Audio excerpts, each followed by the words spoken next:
15. The Lord Giveth. The situation the Hyperboreans have set Eliza up with is beyond anything she's ever experienced.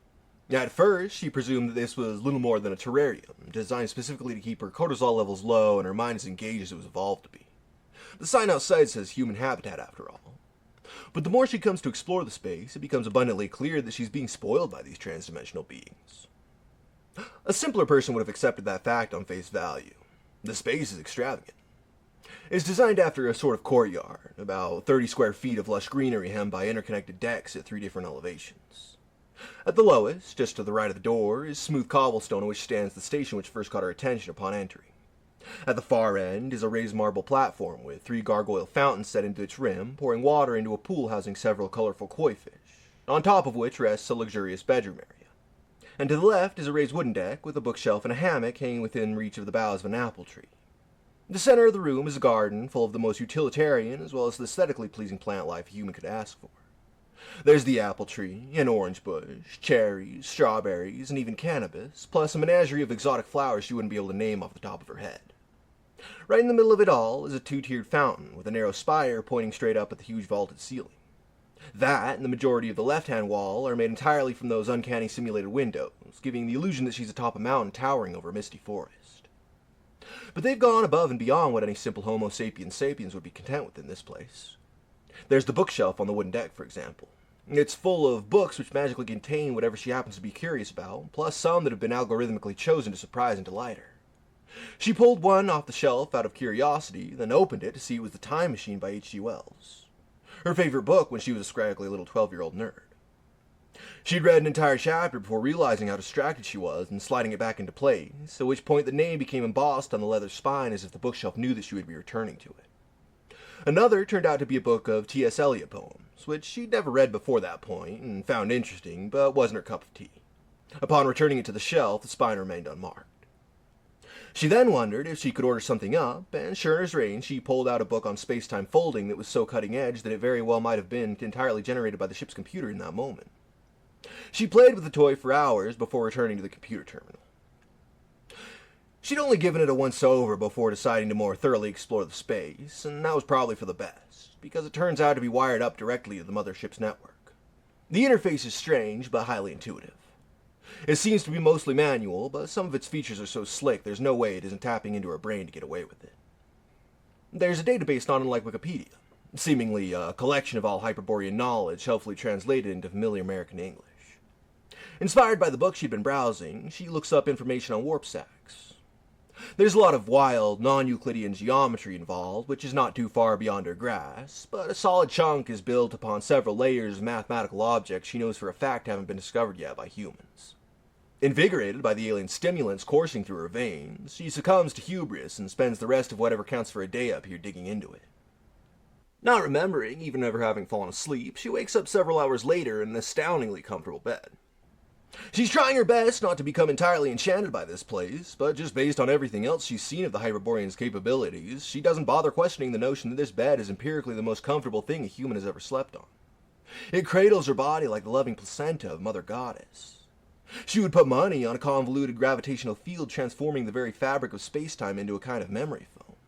It's exquisite to the point of being vulgar. Like the universe itself is getting intimate with every minute curve of her body, massaging every knot into dissolution through the most subtle of holistic acupressure. Given the option, she would take this bed over intravenous fentanyl. Even so, she manages to birth herself out of it. She fully expects that shivering disappointment of having to emerge from a toasty shower into the chill winter air, but the magic doesn't leave. She finds herself taking a stroll through the garden, admiring the various flowers as if she'd never seen a plant before in her life. She interacts with the fishes in their little pool. They seem intelligent and playful. She has no idea if that's the way koi are supposed to act. Maybe they've been genetically engineered. She doesn't even like dogs, and yet she could see herself growing to love the little creatures. She plucks an immaculate cherry fritter from one of the bowls beside her and bites into it. It's warm and flaky.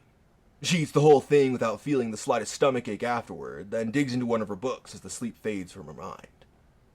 A few hours later, she receives a visitor in the form of a Hyperborean whose bone-thin body is wrapped in a tight black jumpsuit. Visually, she has no way of knowing whether this is just Zebulon wearing a fresh outfit or someone she hasn't met yet, but thankfully the being identifies itself as the latter. "Hello, Eliza," says the Hyperborean. "I am Bethuel." Eliza detaches herself from the terminal and goes to greet him. "Hi," she says. She plans on indulging on being as rude, by human standards, as possible while in this place, so she just stares at Bethuel, waiting for the point. He steps into the habitat, radiating joy and curiosity. "The gravity here is very high," he says. "You must be incredibly strong." It seems odd to her for a telepathic entity to engage in pointless small talk, and Bethuel picks up on it. "I have come to show you our collider," he messages at last.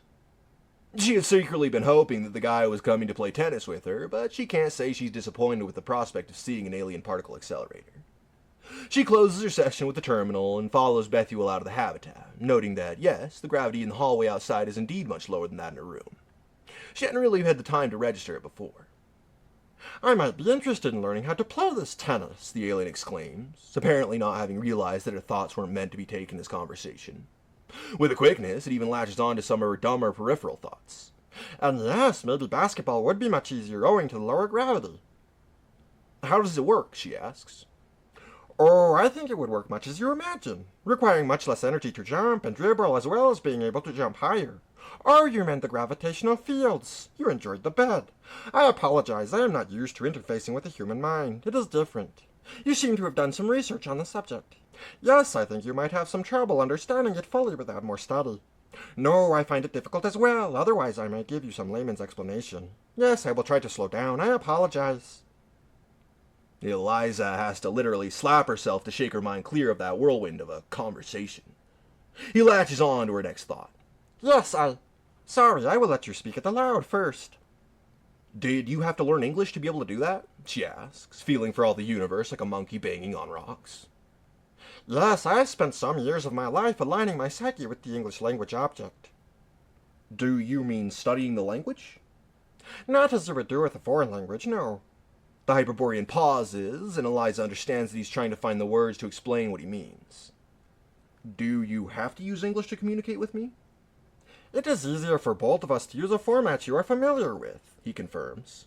"You are unlike your friend Errol in that your brain lacks certain structural features which allow for efficient psychic reception. One moment, I can find the words." He pauses for another second as they continue to walk, almost like a computer running a heavy calculation. Finally, he says, "Our minds form a network, and that network acts as a substrate on which semantic objects are able to exist and replicate.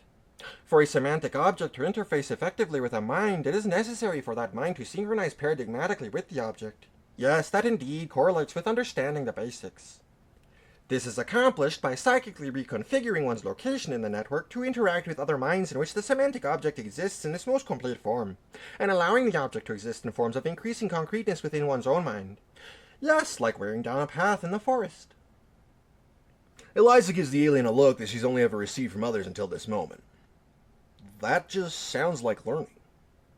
"It is a form of learning, yes, but it is more effective and less efficient than studying in the way that you are suggesting." "I'm not sure whether I'm glad I asked," she says. Bethuel recognizes the concept of irony and gives her that tingly, glittery, psychic laughter.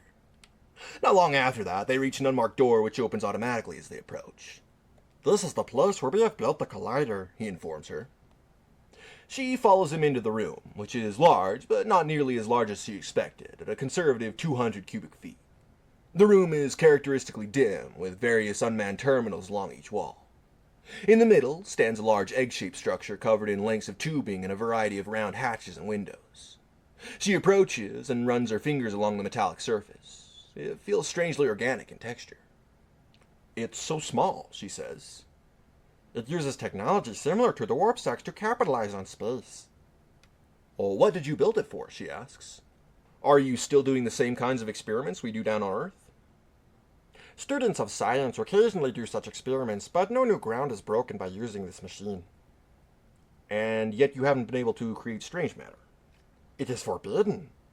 Some say that there is a psychic demon which consumes any thoughts coming close to conceiving of a way to create the substance. I think it's more likely that it was engineered into our DNA." "You mean there are theories?" she scoffs, honestly flabbergasted. "I would have thought that a psychic people would have a consensus on pretty much everything." "Not at all." More glittering laughter. Did your internet do away with all conflict, having united the whole world in unlimited communication? Well, people are still able to lie on the internet. Maybe even more so than in real life, she argues. Besides, shouldn't there be a record somewhere? Don't you know your own history? Lies are just as effective at preventing conflict as creating it. We have long practiced the art of ignorance in service of the greater good. Some things were erased from our history, like the recipe for strange matter, as well as any potential avenues which might remain for reviving that knowledge. Eliza nods, staring at the big black egg in front of her. Well, I guess that's what you need me for.